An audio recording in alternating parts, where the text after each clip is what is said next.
चालू कर दें? हाँ, miscellaneous exercise on chapter number 10 class 12 math. फिर कोई बात नहीं, sorry, class 12 math, question number 18। The value of 18 में हमें निकालना है इस आई कैप इंटू डॉट में जे क्रॉस के cap plus J cap dot I cross के कैप प्लस के cap dot I cross J is, मतलब इसकी वैल्यू हमें निकालनी है। अब ऑप्शन इसमें दिए हैं, पहला वाले में क्या 0 आना चाहिए, फिर बी वाले में -1, सी हमने लिख दिया है 1 और डी हमने लिख दिया है 3। ये हमारा सवाल जो है एग्जाम में आ चुका है, तो हम इसको करते हैं। अब ये इसको हमें कैसे लिखना है अपना, हम लिख लेंगे आई कैप डॉट जे क्रॉस के कैप प्लस जे कैप और आई कैप क्रॉस के कैप डॉट आई क्रॉस जे, ये हमें देखना है। अब हमने बताया था तो क्रॉस निकालने का तरीका तुम्हें क्या बताया था, आई कैप और जे कैप, अब के कैप। अगर इधर से जाते हैं तो प्लस लिखेंगे, उधर से आते हैं तो माइनस। तो हमारा आई डॉट और जे क्रॉस के, तो जे क्रॉस के कितना आएगा आई, भाई जे क्रॉस के निकालना है तो कितना आएगा आई, ये हम पढ़ा चुके हैं आपको, plus J cap dot I cross के, उल्टा आई क्रॉस के तो कितना आएगा माइनस का जे कैप, ठीक है। ये हमने कुछ गलत लिख दिया है क्या, हाँ, प्लस का के कैप आई क्रॉस जे, ठीक है, प्लस का के कैप और आई क्रॉस जे की जगह हम क्या लिख सकते हैं, आई क्रॉस जे कितना आएगा के कैप, यहाँ पर डॉट है। अब याद होगा आप लोगों को आई डॉट आई का मान कितना होता है, आई डॉट आई का मान हमने निकाला था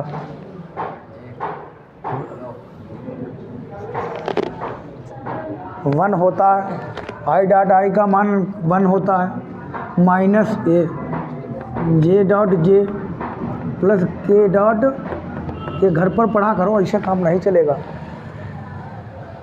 0 बता रहे हो, क्रॉस का मान 0 होता है, माइनस जे डॉट जे का मान 1 और के क्रॉस के डॉट के का मान 1। ये कट गया, कितना आ गया आंसर,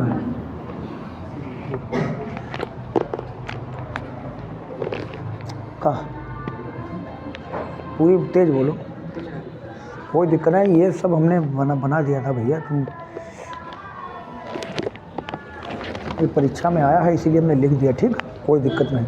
19 नंबर, 19 नंबर,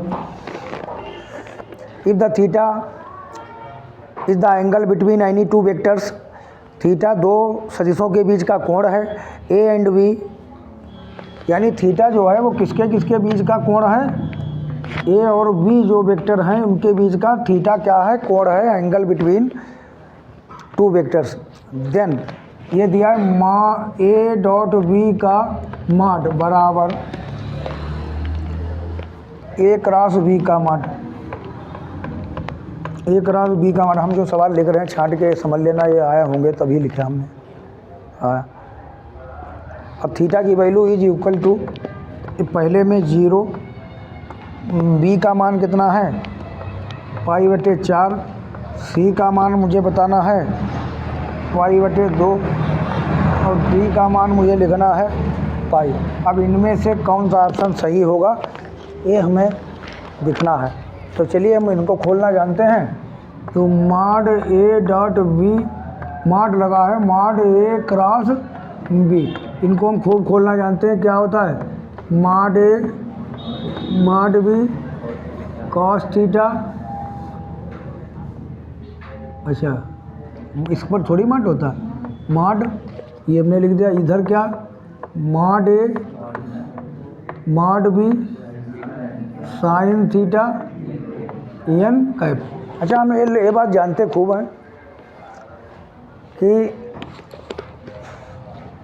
दोबारा माड लगाने से कोई फ़ायदा नहीं। माड का मतलब होता है प्लस लाना है, परिमाण, सॉरी माड का मतलब यहाँ पर मैग्नीट्यूड है, तो दोबारा माड से कोई मतलब नहीं। माड ए, माड बी, अब यहाँ पर क्या लिखेंगे, कॉस थीटा का माड, और यहाँ पर क्या लिखेंगे, माड A, mod B, sine theta का माड, और एन कैप का माड। अब हम लोग जानते हैं ए और ए क्या कैंसिल हो गया, तो ये कॉस थीटा बचा है, प्लस में ले लो बस। यहाँ पर क्या बचा है, साइन थीटा, और एन कैप का मान कितना होता है ये। हमने कहा कोई भी यूनिट वेक्टर है उसका अगर माड ले लेंगे तो हमेशा उसकी वैल्यू कितनी रहेगी, एक। जिस पर भी टोपी लगी है, कैप लगा है, उसका माड ले लीजिए एक, ठीक है। तो साइन थीटा बराबर कॉस थीटा बराबर साइन थीटा, इधर 1 रखिए, और ये कहाँ चला जाएगा, साइन बटे में चला जाएगा, तो ये 1 रखिए। इधर कितना हो गया, टेन थीटा, और 1 कितने में मान होता है, 45 का होता है, बराबर का टेन थीटा। तो यहाँ पर थीटा की वैल्यू जो आएगी हमारी कितनी, पाई/4, यानी ये वाला ऑप्शन हमारा सही। पुश कर दो और इतने, हाँ 3D में 3 डायमेंशनल ज्योमेट्री, त्रिविमीय ज्यामिति। इसका मतलब ये कोई, इसमें जो है ये कोई वेक्टर ए है जो x के साथ अल्फ़ा एंगल बनाता है, y के साथ बीटा, और z के साथ गामा एंगल बनाता है। तो इसकी डायरेक्शन कोसाइन हम लोग कैसे लिखते हैं, डायरेक्शन कोसाइन को हम लिखते हैं दिक् कोज्याएँ, दिक् कोज्याएँ, इनका नाम होता है दिक् कोज्या, हिंदी में कॉस कोज्या। तो इनको हम लिखते हैं कॉस अल्फ़ा, एम बराबर होता है कॉस बीटा, एन बराबर होता है कॉस गामा।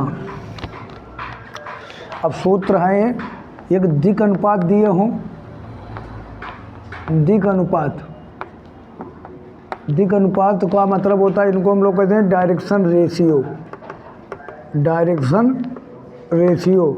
अगर हमें गिवन हैं, ये दिए हैं, जैसे ए कामा बी कामा सी, तो हम कैसे कॉस अल्फ़ा को कैलकुलेट करेंगे, कॉस अल्फ़ा बराबर ए बटे, वही सूत्र है, a square plus B square plus C square, इसको एल भी कह लेंगे।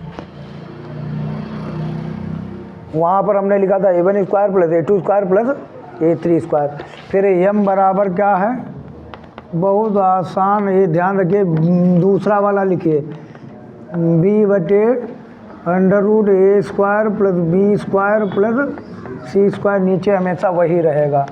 और एन अल्फ़ा एम एन यानी कॉस गामा बराबर सी बटे, इन्हीं का नीचे वर्ग लिख दीजिए, a square plus B square plus C square.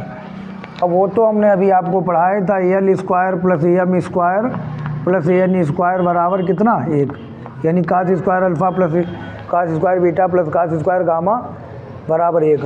अगर ऐसा दिया है तो डायरेक्शन कोसाइन कैसे लिखेंगे, कोई रेखा ए और बी दी है, ध्यान रखिए इसके x1 y1 कोऑर्डिनेट दे दे, और इसके कितने दे दे, x2 और y2। अब डायरेक्शन कोसाइन क्या लिखेंगे, कॉस अल्फ़ा बराबर, नीचे क्या लिखेंगे, अंडर रूट वो, अब x2 माइनस x1 बटे ए बी, ठीक है। ए बी कैसे लिखेंगे, वही सूत्र ए बी निकालने का, कैसा, क्या, under root x1 minus x2 का whole square plus y1 minus y2 का, ना x1 y1 z1 3D है, तो 3D में x1 y1 z1 x2 y2 z2। फिर cos अल्फ़ा यानी cos बीटा कैसे लिखेंगे, y2 माइनस y1 बटे ए बी, ठीक है। अब cos गामा कैसे लिखेंगे, z2 माइनस z1 बटे A B, where A B is distance between 2 points. A B क्या है, 2 बिंदुओं के बीच की दूरी, इसको निकालना हमने 11 में खूब सीखा था। क्या सूत्र था, x1 माइनस x2 का whole square plus y1 minus y2 का whole square plus z1 minus z2 का होल स्क्वायर। कक्षा 11 में 3D थी, कक्षा 11 में 3D। अब हम एक्सरसाइज पर आ जाते हैं, बस अभी ख़त्म कर देते हैं इसको। एक्सरसाइज कौन सी है, चलिए पहला सवाल दे देते हैं। पहला सवाल 11.1 का है क्या? 11.1 का पहला सवाल क्या है? If the makes angle 90, 135, 40 with the X Y Z respectively find its the direction cosine. यानी हमारे पास क्या क्या दिया है? अल्फ़ा दिया है 90, बीटा दिया है 135 और गामा दिया है 45। ये हमारा एक्स वाई जेड के साथ कोण है, तो डायरेक्शन कोसाइन तो बहुत सिंपल लिख देंगे, एल बराबर कॉस अल्फ़ा। क्या लिख देंगे? एल बराबर कॉस अल्फ़ा। तो कॉस एल बराबर कॉस अल्फ़ा, अल्फ़ा की जगह कितना 90, कॉस 90 का मान कितना 0 लग गया।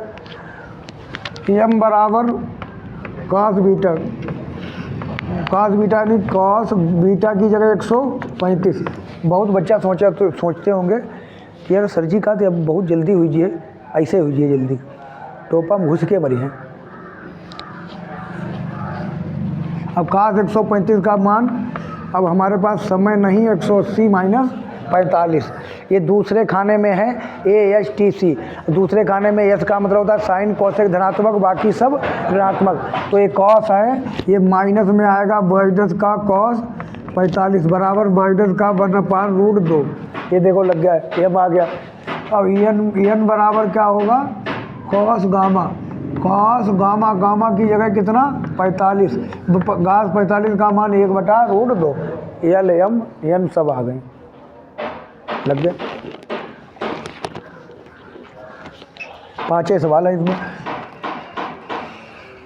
दूसरा सवाल देखते हैं, बताओ ये बात समझ में आई कि नहीं? ये वाला स्टेप अगर टेबल नहीं पढ़ी है तो अपने साथी लोग आओ तो इनका बना ही देंगे, सब तुरंत बना देंगे। ये टेबल ASTC सीख लो टेबल। अभी 225 IGI की जगह पर पेपर में बदल देगा, तुम कहे हम 135 पढ़े हैं तो तुम सवाल नहीं लगा पाओगे। अगर टेबल नहीं मालूम, अपने सभी लोग होशियार हो चुके हैं, सभी साथी तुम्हारे, और जो बाद में आया हो अपने सीख लो, उनसे पूछ लो, टेबल बता दो। 90 तक तुम्हें मालूम होना चाहिए, उसके बाद जो है ऐसे निकलेगा। हाँ, कोई दिक्कत वाली बात नहीं। ना बताएं तो हमसे पूछ लो। एक रेखा की दिक् कोसाइन ज्ञात कीजिए, निर्देशांकों के साथ समान कोण बनाती है। अरे ये तो हम पीछे लगा चुके हैं। अल्फ़ा बराबर बीटा बराबर गामा, यानी सब कोण क्या है? समान कोण। ये उल्टा है उसका। तो दिक् कोसाइन ज्ञात करना है तो क्या लिखेंगे? एल बराबर कॉस अल्फ़ा है। एक रेखा की दिक् कोसाइन ज्ञात कीजिए जो निर्देशांकों के साथ समान कोण अंतरित करती है। समान कोण का मतलब क्या है? समान कोण अंतरित करती है। एक रेखा की दिक् कोसाइन ज्ञात कीजिए जो निर्देशांकों के साथ समान कोण अंतरित करती है। एल बराबर कॉस अल्फ़ा कॉस बीटा। तो कॉस अल्फ़ा को हम क्या लिख दें? और एम बराबर कितना लिखेंगे? कॉस बीटा की जगह कॉस बीटा आएगा तो उसकी जगह भी हम क्या लिख देंगे? कॉस बीटा है, कॉस अल्फ़ा ही लिख दो। ये एन बराबर क्या लिखेंगे? Cos gamma. अरे नहीं भाई, ये तो हम अल्फ़ा बीटा बराबर गामा करे दे रहे हैं, सॉरी। तो हमारे पास वो सूत्र क्या था? Cos square alpha plus cos square beta plus cos square gamma बराबर 1। ये पढ़ के नहीं आएगा। तो cos square alpha plus cos square beta plus cos square gamma है, यही तुम कहना चाहते हो। तो यहाँ पर कर लेंगे cos square alpha, cos square beta की जगह क्या लिख दे हो? Alpha. Cos square gamma, gamma की जगह क्या लिख दें? अल्फ़ा बराबर 1। तो ये जुड़ जाएगा तो कितना हो गया? 3 कॉस स्क्वायर अल्फ़ा बराबर कितना? 1। तो कॉस स्क्वायर अल्फ़ा, अरे सबकी जगह बराबर है ना। कॉस स्क्वायर ये कितना हो जाएगा? 1/3। कॉस अल्फ़ा क्या लिखेंगे? 1/√3। तो हमारे पास डायरेक्शन कोसाइन आ गई है। ये प्लस में भी, प्लस माइनस में भी इनको लिखा जाता है। कॉस बीटा फिर कितना आ जाएगा बताओ? Plus minus 1/√3। भाई सभी की जगह आप बीटा रख देंगे तो भी उतने आ जाएगा। और कॉस गामा अगर निकालना है, सभी की जगह आप क्या लिख देंगे? गामा लिख देंगे तो भी उतने आ जाएगा। Cos square gamma plus cos square gamma plus cos square gamma बराबर 1। 3 कॉस स्क्वायर गामा बराबर 1। कॉस स्क्वायर गामा बराबर 1/3। और कास गामा अंडर रूट 1 बटा 3 प्लस माइनस लगा देते हैं, डायरेक्शन कोसाइन में प्लस माइनस निर्देशांक है इसीलिए। ये देखिए दूसरा सवाल। तीसरा सवाल क्या यहाँ पर आ सकता है? अब देखिए -18 क्या दिया है, माइनस का 12 क्या दिया है, माइनस का सॉरी प्लस का 12 है। अब बराबर इसकी दिक कोसाइन क्या है, इसकी दिक कोसाइन क्या है, तो दिक कोसाइन इसकी निकालना है तो क्या लिखेंगे बताइए। अगर एक दिया है तो क्या लिखेंगे, ये दिक अनुपात दिए हैं, ये दिक अनुपात हैं तो क्या लिखेंगे, कॉस अल्फा बराबर ये हो गया ये, हाँ ये हो गया बी और ये हो गया, चलिए कॉस अल्फा बराबर क्या लिखेंगे, -18 बटे सूत्र लिखने का, अरे तुम ही लिखो a बटे under root a square plus B square plus C square, तो क्या लिखेंगे -18 बटे a square plus B square plus C square. ये तुम्हारे लिए हम काम दे दें, क्या करें, प्लस 12 स्क्वायर और प्लस क्या लिखें बताओ, प्लस क्या है, प्लस -4 का स्क्वायर, ठीक। और यहाँ पर आ जाते हैं, ठीक है। दूसरा वाला क्या लिखेंगे, कॉस बीटा बराबर बी बटे, लगाओ इनमें रखो मान, है ना, a square plus B square plus C square, cos gamma बराबर सी बटे अंडर रूट ए square plus B square plus सी स्क्वायर, मान रख देना। यहाँ पर ए का मान रख दिया जैसे, उसी प्रकार यहाँ पर 12 बटे लिख देना, फिर यहाँ पर क्या लिख देना, -4 बटे लिख देना, हो जाएगा सवाल। ना भी है भाई, अंडर इसका वर्ग करके जोड़ना, कुछ आएगा, हो पाएगा कि नहीं, हाँ ठीक हो जाएगा। बस जाइए, 2 सवाल बचे, धन्यवाद। माइनस का 18 प्लस का 12 माइनस का 4, तो ये इसको हम कहेंगे a बराबर -18, b बराबर 12 और c बराबर माइनस का 4। तो कास अल्फा का क्या घर का फार्मूला है, ये a बटा अंडर रूट ए square plus B square plus सी स्क्वायर। चलिए a का मान कितना, -18 बटे ये कितना हो जाएगा, -18 का स्क्वायर प्लस 12 का स्क्वायर प्लस का 4 का स्क्वायर, तो कितना हो जाएगा, -18 बटे में बताओ 18 का वर्ग कितना, 324, 18 की गुणा कितनी होती बताओ, 12 का वर्ग कितना, 144, 4 का वर्ग कितना। अब आप ही लोग हमें जोड़ के बताएं कितना हो गया नीचे, बताओ। अरे कॉपी में लिख के जोड़ लो यार, हम नहीं जोड़ेंगे।